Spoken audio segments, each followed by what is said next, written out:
Okay, welcome to the vocabulary lesson for the Cafe Puccini article. Let's get started. First word, immigrants.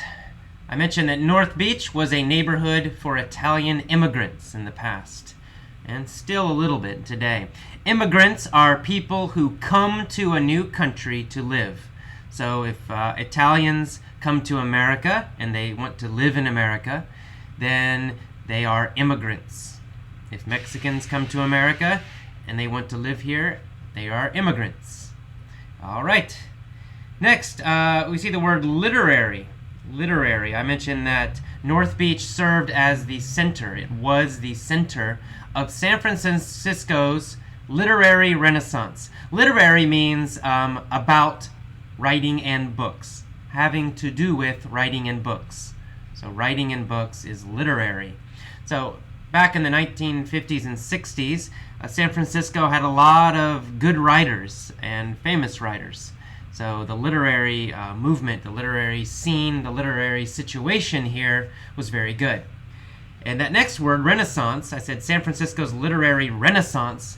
A renaissance is a time period when there is a lot of art and science. So the art improves a lot, or there's a lot of great art coming from one city or one country or one area. For example, in history, we talk about the Italian Renaissance back in the 1500s, 1600s. So suddenly in Italy, there was a lot of great art. Leonardo da Vinci, Michelangelo. So that time period we call the Renaissance, the Italian Renaissance. So you can also have a literary renaissance or writing renaissance. So San Francisco had one in the 50s and 60s. All right. And then I mentioned that those writers at the time, the beat writers, challenged the conservative society of America. So we have two words here in this paragraph, actually, conservative and liberal. They're usually seen as opposites, and they have a political meaning. Conservative means someone who does not like change. Someone who wants to keep things as they are, or maybe even return to the past. And a liberal usually has the idea of someone who wants to change, who wants to improve. And usually we're talking about society. So a conservative wants to keep society the same as it is or as it was. And a liberal wants to change society, make it better. Okay, so at the time, American society in the 50s was very conservative. People didn't like change. They wanted everyone to be normal and the same. And the beat writers, this group called the Beats, they challenged that. They went against it. So in this case, to challenge means to disagree with or to fight against. So the Beats fought against, they disagreed with the conservative society of America in the 50s. They were very liberal. And they helped create San Francisco's liberal culture.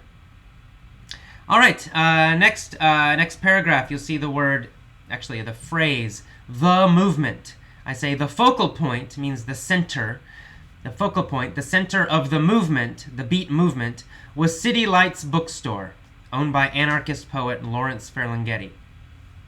When we talk about, when you have the movement, it usually means some kind of change in society, a big change in society, or it's a group of people trying to change society. So we talk about the beat movement. It means we had these writers, but then a lot of people joined these writers, and they all were working together to change American society. We call that a movement. When a large group of people join together to change something, maybe in art, maybe in society, then we call it a movement or the movement. Okay, so the beat movement was very strong in San Francisco.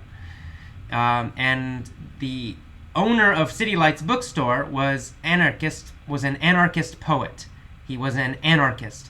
An anarchist is a kind of political philosophy, like communism or, capitalism. I guess it's economic.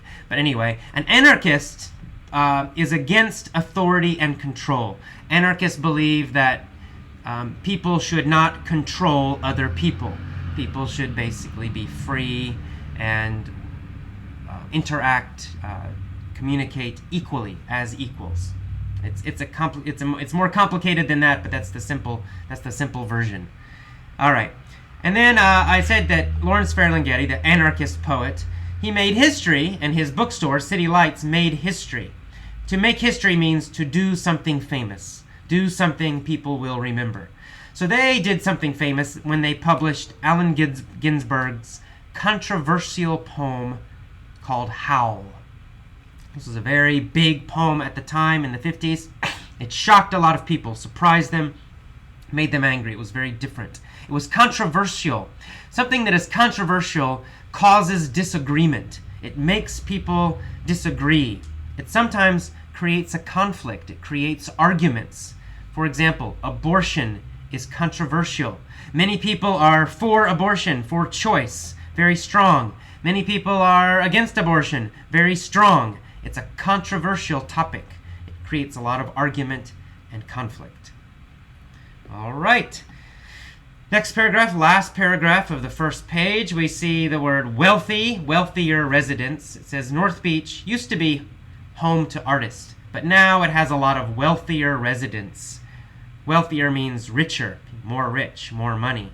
And a resident is someone who lives somewhere. So now North Beach has a lot of rich people who live there. All right.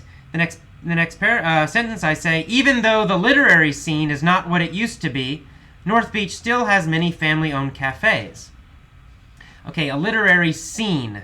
A scene is it usually means a situation or a group of people. We talk about the art scene in New York. It means all of the art happening in New York right now. The art scene. We might say the art scene in New York is not very good right now.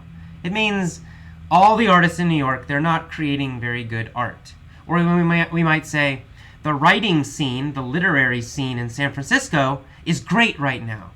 It means there are a lot of great writers at this time. So it's the situation in a certain place. Okay, in the next sentence, you'll say I mention a list of people you find in the cafes. You'll find artists, writers, poets, entrepreneurs. An entrepreneur is a business person, but it's someone who owns their own business. They start their own business. Bill Gates is an entrepreneur. He started Microsoft. But an employee at Microsoft, someone who works there, is not an entrepreneur. So an entrepreneur does not have a boss. They are the boss. They own the company. All right, the next page, I say my favorite cafe is Cafe Puccini. That's named after the Italian opera composer. If you are named after someone, it means you are given the same name as someone else or another place. In this case, the owner likes opera, so he named his cafe the same name as an opera composer, Cafe Puccini. All right. And composer is someone who writes music. And then at the end of that sentence, end of that paragraph, you see the sentence, they hold long animated conversations in Italian. Hold in this case means have or do. We sometimes use the verb hold. To hold a conversation, for example. To hold a conversation means to have a conversation. And an animated conversation, animated means a lot of movement, a lot of emotion, a lot of gestures. So it's not a calm conversation. It's an emotional conversation. They're using their hands, they're talking loudly, they have a lot of emotion. That is an animated conversation. So animated means emotional, with a lot of energy, with a lot of movement. All right. The next paragraph, you'll see the sentence, the staff never seems to mind that I stay a long time. In this case, the verb to mind means to be bothered by something, or to care about something, or to be upset by something. So the staff never seems to mind that I stay a long time. They never care that I stay a long time. It doesn't bother them. It's okay. Okay, finally, the last paragraph, you see the word intersection. Most of you probably know this word. An intersection is where two streets cross each other, or meet, or maybe more than two. So Cafe Puccini is at the intersection. It's where Columbus and Vallejo streets cross each other. All right, that is all for today's vocabulary podcast. This article, I think, is a little easier than some of our past articles. But anyway, still listen to the vocabulary lesson, listen to the mini story, listen to the article a few times, read it a few times, and then you will absorb the vocabulary and you will be able to use it. Okay, I will see you next time. Bye-bye.